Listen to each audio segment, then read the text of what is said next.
Hello everyone, स्वागत है आपके अपने YouTube channel online GK GS classes में। आज की यह क्लास जो है क्लास 12 केमिस्ट्री के चैप्टर 4 जिसका नाम है रासायनिक बलगतिकी, जिसे इंग्लिश में आप केमिकल काइनेटिक के नाम से जानते हैं। तो आज के इस क्लास में चैप्टर 4 के उन प्रश्नों के बारे में हम लोग जानेंगे जो प्रश्न इस बार आपके एग्जाम में आने की 90% संभावना रखती है। और ये सभी प्रश्न जो है आप अगर कर लेते हैं तो चैप्टर 4 जो है आपके क्लियर हो जाएंगे। इससे पहले जो है हम लोग चैप्टर 1 के इंपॉर्टेंट कर चुके हैं, चैप्टर 2 कर चुके हैं और चैप्टर 3 कर चुके हैं। आज चैप्टर 4 करेंगे, इससे अगले वाले वीडियो में जो है चैप्टर 5 करेंगे और इसी प्रकार केमिस्ट्री में जो है हमनी के तहलका मचाते रहेंगे। तो चलिए चैप्टर 4 का जो है कल्याण करते हैं। तो सबसे पहले चैप्टर 4 का जो है पहला ही प्रश्न है कि अभिक्रिया के वेग को प्रभावित करने वाले कारकों की व्याख्या करें। देखिए, अभिक्रिया के वेग को प्रभावित करने वाले कौन कौन से कारक हैं उन्हें लिखें। ऐसे भी प्रश्न जो है पूछता है, या ऐसे भी पूछेगा प्रश्न कि अभिक्रिया के वेग को प्रभावित करने वाले कारक को लिखें। तो क्वेश्चन पूछने का तरीका अलग अलग होगा, लेकिन क्वेश्चन का आंसर जो है एक ही होगा। इस बात का जो है आप अपने दिल और दिमाग में जो है ध्यान रखल कीजिएगा, ठीक है। तो चलिए हम इसकी जो है व्याख्या करते हैं। तो आप जैसे ही हमारे नोट्स को खोलेंगे तो 2-3 पेज छोड़ के जो है ये क्वेश्चन का आंसर मिलेगा। जानते हैं क्या मिलेगा कि अभिक्रिया के वेग को प्रभावित करने वाले निम्नलिखित कारक हैं, जिसमें पहला होगा अभिकारकों की सांद्रता। अभिकारकों की सांद्रता जो है जैसे ही बढ़ाई जाती है तो संख्या जो है किसका, तो अणुओं की संख्या बढ़ती है। अणुओं की संख्या बढ़ती है तो टक्करों की संख्या बढ़ती है, जिससे अभिक्रिया का वेग जो है बढ़ जाता है। तो अभिक्रिया का वेग सबसे पहले किससे प्रभावित हो रहा है, तो अभिकारकों की सांद्रता से। दूसरा आएगा कि टक्करों की संख्या, यानी जैसे ही जो है अभिक्रिया में टक्कर तेजी से होने लगेगा तो अभिक्रिया का वेग जो है बढ़ने लगेगा। तो टक्कर के कारण भी जो है अभिक्रिया का वेग बढ़ता है। आप तीसरा लिखेंगे उत्प्रेरक का प्रभाव। उत्प्रेरक के कारण भी जो है अभिक्रिया का वेग बढ़ता है, यानी जैसे ही कोई बाहरी पदार्थ उसमें मिलाते हैं तो अभिक्रिया का वेग बढ़ जाता है। टक्करों की संख्या जो है ताप के प्रभाव में है, यानी जैसे ही टेम्परेचर बढ़ाएंगे तो टक्कर जो है ज़्यादा होगा। टक्कर जब ज़्यादा होगा तो अभिक्रिया का वेग भी बढ़ जाएगा। बात आपको समझ में आई। अभी तक हमने आपको 3 को बताएं, अभिकारक की सांद्रता, दूसरा ताप का प्रभाव जिससे टक्करों की संख्या बढ़ती है, तीसरा हमने बताया उत्प्रेरक का प्रभाव। अगर ये क्वेश्चन 2 नंबर में आता है तो 3 गो लिखेला है, लेकिन 5 नंबर में आवे तब 5 गो लिखेला है। तो अब आपके मन में प्रश्न कि आप तो 3 गो बताएं। अरे बताते हैं सर। दाब का प्रभाव, दाब बढ़ाने से भी अभिक्रिया का वेग जो है बढ़ जाता है। सतह के क्षेत्रफल का प्रभाव, जितना ज़्यादा क्षेत्रफल उतना ज़्यादा अभिक्रिया का वेग। तो 5 को हम आपको बता दिए। आई 5 जैसे ही आप नोट्स खोलेंगे उसमें बउआ की तरह जो है लिखे गए हैं, ठीक है। अब जो है सेकंड नंबर क्वेश्चन जो है अभिक्रिया के वेग और वेग स्थिरांक में अंतर लिखें। सिंपल सा क्वेश्चन है और बउआ वाला क्वेश्चन है। अभिक्रिया के वेग और वेग स्थिरांक में जो है आपको अंतर बताना है। तो अभिक्रिया के वेग सबसे पहले हम आपसे पूछेंगे कि किसे कहते हैं। तो चलिए हम आपको जो है बताइए देते हैं कि अभिक्रिया के वेग किसे कहते हैं। एकांक समय में अभिकारकों के सांद्रण का वेग को ही जो है अभिक्रिया का वेग कहते हैं। और अभिकारकों के सांद्रण जब एकांक हो जाता है तो उसे हमनी के वेग स्थिरांक कहते हैं। आपको पता चला अभिक्रिया का वेग किसे कहते हैं। तो अभिक्रिया का वेग यानी एकांक समय में अभिकारकों के सांद्रण जब एक हो जाते हैं तो उसे हमनी के कहते हैं अभिक्रिया का वेग, ठीक है। अब जो है वेग स्थिरांक किसे कहते हैं, तो अभिकारक के सांद्रता जो है एगो समय में जब इकट्ठा हो जाता है, मतलब एक हो जाता है, तो उसे वेग स्थिरांक कहते हैं। उसके बाद जो है अभिक्रिया का वेग जो है मोल प्रति लीटर सेकंड इनवर्स होता है। Mole litre inverse second inverse इसका मात्रक होता है। वेग स्थिरांक का मात्रक जो है मोल बटा में लीटर ब्रैकेट 1 - n और उसके बाद जो है सेकंड इनवर्स होता है। ठीक है, अभिक्रिया का वेग जो है बदलते रहता है, लेकिन वेग स्थिरांक जो है एक समान रहता है।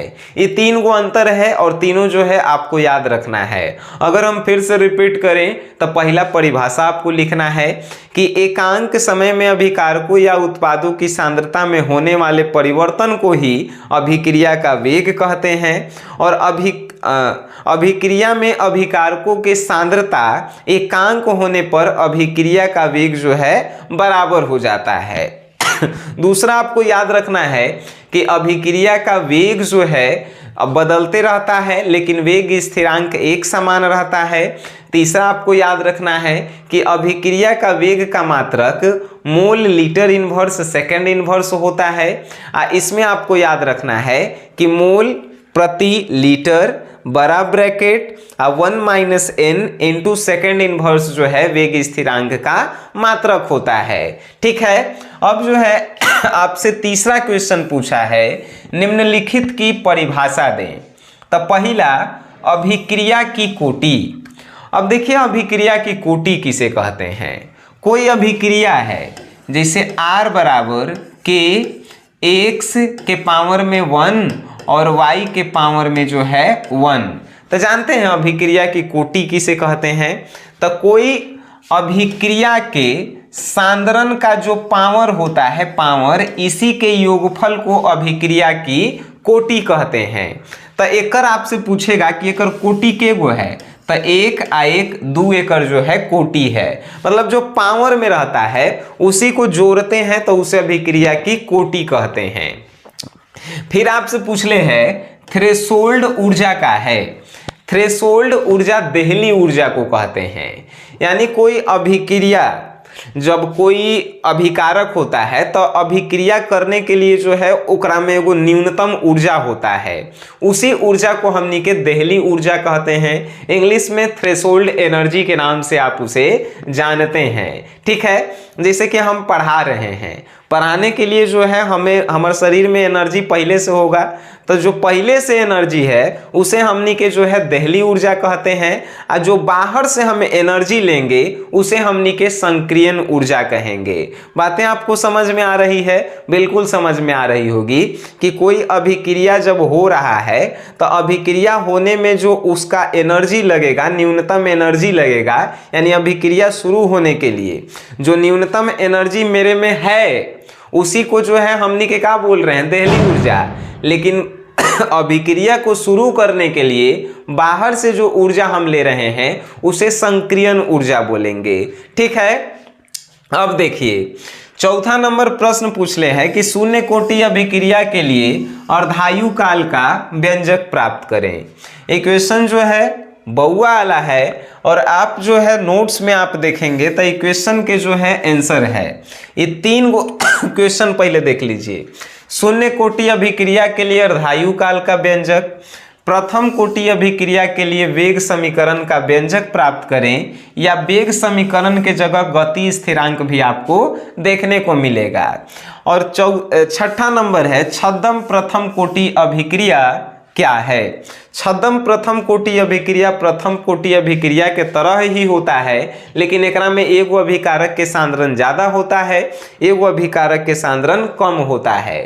ये तीनों क्वेश्चन को जो है हम VVI 1 करोड़ में रखे हैं। VVI 1 करोड़ मतलब कि जब VVI लिखल है तब भी जो है 2 गो लिखल है, लेकिन भी अगर इक्वेशन के लिए हम 1 करोड़ भी लिखेंगे तो कमे रहेगा।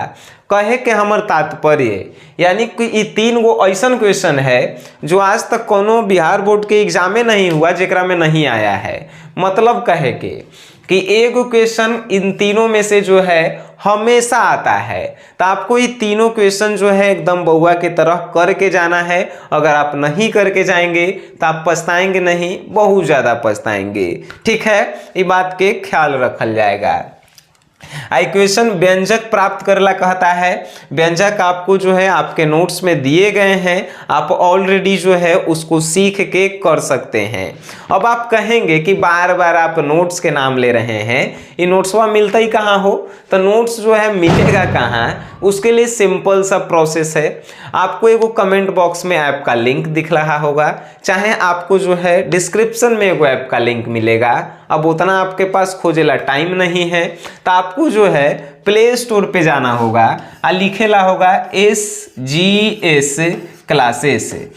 SGS क्लासेस आप जैसे ही लिखेंगे तो आपके सामने जो है हमारा बड़ा फेस वाला जो है एगो ऐप आएगा। वो ऐप को अपन फोन में डाउनलोड करेला है और उस ऐप पे जाएंगे, उसके बाद एगो केमिस्ट्री का कोर्स आपको नजर आएगा। ठीक है, मात्र 101 रुपया उसका चार्ज है। केमिस्ट्री पढ़ेला साल भर अगर आप हमसे ऑफलाइन पढ़ेंगे तो 6000 रुपया फीस है। एकरा में 101 रुपया में जो है आपको सब कुछ दे दिया गया है जो नहीं देना चाहिए। ठीक है, तो आप इंटरेस्टेड हैं इसको ज्वाइन आप जरूर कीजिए, नहीं इंटरेस्टेड हैं छोड़ दीजिएगा, ये कोनो प्रचार नहीं है। इस वीडियो के अंत में जो है आपको एगो बहुत बढ़िया सरप्राइज देंगे। अगर आप इंटरेस्टेड हैं तो वीडियो के अंत में जरूर जाइएगा। चलिए क्वेश्चन नंबर 7 देखते हैं। अभिक्रिया की कोटि और आणविकता में अंतर लिखें। देखिए अभिक्रिया की कोटि क्या होता है? अभिक्रिया के जो पावर में है, यानी सांद्रण के जो पावर में है, उसी को अभिक्रिया की कोटि कहते हैं। लेकिन अभिकारक के जो है, चलिए हम तनी मनी आपको बता देते हैं, ये सब तो न्यूमेरिकल है, आगे हम आपको बताएंगे। जैसे ई जो है एगो अभिक्रिया हम लिख रहे हैं N2 plus 3HI 3H N2 plus जो है 3H2 हम लिख दिए। तो ई जो है अब जो है Na आया, तो Na आके क्या बनाएगा? तो 2NH3। अब देखिए 2NH3 संतुलित है कि नहीं है? अच्छा बताइए, N जो है एगो है ई जो है H2 जो है 3 गो है, लेकिन एकरा से कोनो मतलब नहीं है। इसमें अभिकारक के गो भाग लिया है, अभिकारक एगो N आ एगो H, मतलब 2 गो अभिकारक, तो एक आणविकता या अनुकता जो है 2 होगा। पावर में जो रहता है उसे हमनी के अभिक्रिया की कोटि कहते हैं। तो आणविकता के परिभाषा हम आपको लिख चुके हैं, आणविकता के एग्जाम्पल हम आपको बताए हैं। आणविकता के आधार पे अभिक्रिया 3 प्रकार के होता है, एक अणु, द्विअणुक, त्रिअणुक। ये सभी आपको पढ़ने के लिए मिलेंगे, हमारे नोट्स में ही मिलेंगे भाई। ठीक है, तो ये सभी को जो है आपको पढ़ के ही जाना है। चलिए ये जब तक हमनी के देख लिए कि अभिक्रिया की कोटि और आणविकता या अनुकता में क्या अंतर है, तो आपको बताना है अभिक्रिया की कोटि क्या होता है, आणविकता और अनुकता क्या होता है। हम चाहेंगे तो इस वीडियो में भी बता सकते हैं, लेकिन ये वीडियो तनी मनी लंबा हो जाता है, जिसके कारण आपको लगता है कि भाई मास्टरवा का बकल है। इसी कारण जो है हम आपको नोट से दे दिए हैं। अब जाके मन भर लिखिए, मन भर पढ़िए, और आपको लगता है कि केमिस्ट्री में जो है 90 प्लस आना चाहिए, उसके लिए आप इन सभी क्वेश्चन को जो है तैयारी करके ही जाना होगा। ठीक है सर, चलिए आइए सर आर्हेनियस समीकरण को लिखिए। आर्हेनियस समीकरण अगर कोनो के नहीं याद रहे तब फिर जो है हमरो आप बेइज्जती करवाएंगे। आर्हेनियस समीकरण क्या होता है? K बराबर AE पावर में EA बटा में RT, यह तो आर्हेनियस समीकरण होता है। अब ई आप नहीं पढ़ के गए हैं तो आर्हेनियस समीकरण इसको हम इहे कैटेगरी में रखते हैं 4, 5, 6 और 8। ई जो है ये बहुत ज़्यादा जो है VVI कैटेगरी में हम रखे हैं। चलिए आइए सर 9 नंबर क्वेश्चन है, संक्रियन ऊर्जा, दहली ऊर्जा और संघट्ट आवृत्ति को परिभाषित करें। आइए आपको बताते हैं। संक्रियन ऊर्जा हम आपको ऑलरेडी बता चुके हैं। कोनो अभिक्रिया को प्रारंभ करने के लिए बाहर से जो ऊर्जा देते हैं उसी को संक्रियन ऊर्जा कहते हैं। और जो ओकर अंदर ऊर्जा उपस्थित रहता है, जो अभिक्रिया में भाग लेता है, उसी को देहली ऊर्जा कहते हैं। और संघट्ट आवृत्ति का कहते हैं, तो अभिक्रिया के जब टकराता है तो उसका आवृत्ति का जो मान होता है उसी को संघट्ट आवृत्ति कहते हैं। इतना जो है बात आपको बहुआ लेखा समझ में आना चाहिए। अगर नहीं आया है तो ये आपकी प्रॉब्लम है और आपको नोट्स देखना चाहिए सर। चलिए ठीक है। अभिक्रिया का औसत वेग और तात्क्षणिक वेग क्या है लिखें। जैसे ही आप चैप्टर 4 को खोलेंगे उसमें सबसे पहले आपको दिखाई देगा कि अभिक्रिया का औसत वेग और तात्क्षणिक वेग। तात्क्षणिक वेग जो वैसा अभिक्रिया जो तुरंत समाप्त हो जाता है, पते नहीं चलता है, जेकर समय नहीं पता चलता है कि कितना देर में वो शुरू हुआ कितना देर में समाप्त हुआ, उसे ही तात्क्षणिक वेग कहते हैं। औसत वेग जो धीरे धीरे होता है और जेकर समय को हम लोग मालूम कर सकते हैं उसे ही औसत वेग कहते हैं। आई होप आपको ये 10 क्वेश्चन समझ में आया होगा। लेकिन 10 को क्वेश्चन नहीं है भाई, 10 को क्वेश्चन के अलावा भी हमने जो है आपके लिए कुछ न्यूमेरिकल रखा है जो बहुत ज़्यादा जो है आपके लिए जो है काम आएगा। अब कहेंगे सर ये सब कैसे काम आएगा, तो देखिए कैसे काम आता है। देखिए ये सब के जो है हमनी के काम कैसे लेते हैं। तो क्वेश्चन पूछले है, देखिए न्यूमेरिकल के बात कहा है। अब बिहार बोर्ड न्यूमेरिकल अब पूछता नहीं है, लेकिन बाय द वे कहियो अगर पूछ देवे तो जानते हैं कहाँ से पूछेगा। चैप्टर नंबर 2 और चैप्टर नंबर 4 एजे से न्यूमेरिकल आपसे पूछेगा। तो न्यूमेरिकल चैप्टर नंबर 2 के हम सब जितना था सब आपके नोट्स में दे दिए हैं, आपको इम्पोर्टेंट क्वेश्चन में भी दिए हैं। चैप्टर नंबर 4 से भी जो है जितना हमें लगा कि क्वेश्चन बैंक में कभी पूछले है चाहे पूछे के संभावना रखता है, तो उस आधार पे हमने जो है 2-3 न्यूमेरिकल आपको दे रखा है। इन सभी को हम समझाएंगे, उसके बाद आप तो गर्दा उड़ा देंगे। चलिए क्वेश्चन नंबर 11 लिखल है कि प्रथम कोटि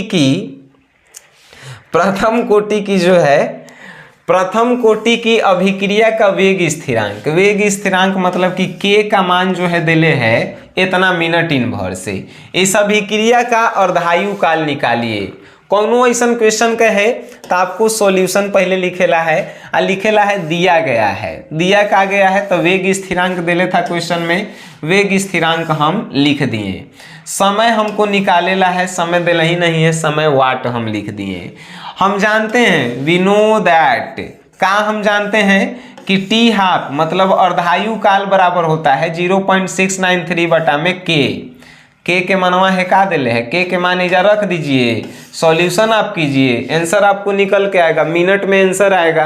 अब इतना करे नहीं आएगा तो फिर का होगा, समझ रहे हैं, जिंदगी बेकार है। ठीक है, चलिए आइए क्वेश्चन नंबर 12।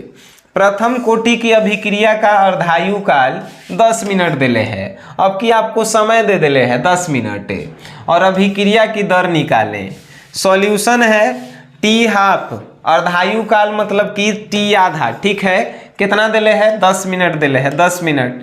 अब की अभिक्रिया की दर मतलब वेग स्थिरांक के बराबर निकालेला है। हमनी के जानते हैं we know that T half बराबर इतना फॉर्मूला होता है, तो टी हाफ गलती ने आ के आ गया एन ने, तो ये फॉर्मूला आया टी हाफ के जो है मान 10 मिनट है। इसको जो है आप इजा रखिए, सॉल्यूशन कीजिए, आंसर लाइए।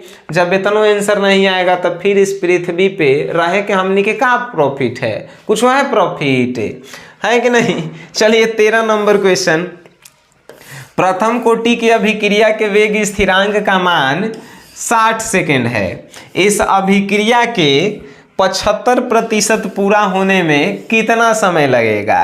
प्रथम कोटि की कोई अभिक्रिया है जेकर वेग स्थिरांक के मान जो है यानी के मान दे दिले है 60 सेकेंड। इस अभिक्रिया के 75% पूरा होने में कितना समय लगेगा। ये क्वेश्चन जानते हैं, इतना सिंपल है कि हम आपको कुछ इसके बारे में क्या व्याख्या करें। देखिए 75% कहा है, मतलब कोई 100% काम है जेकरा 75% पूरा होने में कितना समय लगेगा। तो 100 में से 75 घटाएंगे तब 25। अब 25 के जो है आप मान रखिए ये काची आया है, उत्पाद के मान आया है, ठीक है कि 25% ही जो है काम बचल है। अब इसको जो है सॉल्यूशन बउआ के तरह करके जो है आपके नोट्स में दिया गया है और आप वहां से जाके एकदम बउआ के तरह समझ सकते हैं। अब आप कहेंगे सर बार बार आप तो ये बतवा कह रहे हैं कि नोट्स ले लीजिए, हाई ले लीजिए, हाउ ले लीजिए, खाली केमिस्ट्रिया में पढ़े से हमनी के टॉपर बन जाएंगे। बात आपका भी सही है, हमरो सही है। तो हम आपको कहे थे कि वीडियो के लास्ट में आप रुकिएगा, आपको जो है वो सरप्राइज हम देंगे। और सरप्राइज जो है जो ये वीडियो देख रहे हैं उन्हीं के लिए है, कोनो के बताना सब मत, नहीं तो हम बड़ी घाटा में जाएंगे। ठीक है, आज और कल है, मतलब कि आज इस वीडियो को आप देखेंगे दिवाली कल है 12 तारीख के। आप साइंस के क्रैश कोर्स लेते हैं तो 499 रुपया में अभी आपको दिखा रहा है, लेकिन इस वीडियो के डालने के बाद जैसे ही इस वीडियो को आप देखेंगे और आप हमारे ऐप पे जाएंगे जेकर नाम है SGS क्लासेस, तो क्रैश कोर्स साइंस वाला 499 के जगह जो है आप 400 रुपया में खरीद सकते हैं, यानी 100 रुपया डिस्काउंट। सिर्फ ये वीडियो देख रहा है वो ये वीडियो के शेयर मत करना, ठीक है, 400 रुपया में खरीद सकते हैं। अगर 10 को लइकन वीडियो के देखा है तो 10 को खरीदना, लेकिन कोनो के शेयर मत करना, ठीक है ना, तब फिर हम घाटा में जाएंगे। अब चलिए, ये सरप्राइज था। वीडियो आप देखे हैं उसके लिए धन्यवाद। इस वीडियो को जो है शेयर वैसे करेला है जहां आपको मजा आवे, जेकरा से आपको दिल से लगाव है, ठीक है। बाकी इस वीडियो को देखे हैं उसके लिए धन्यवाद।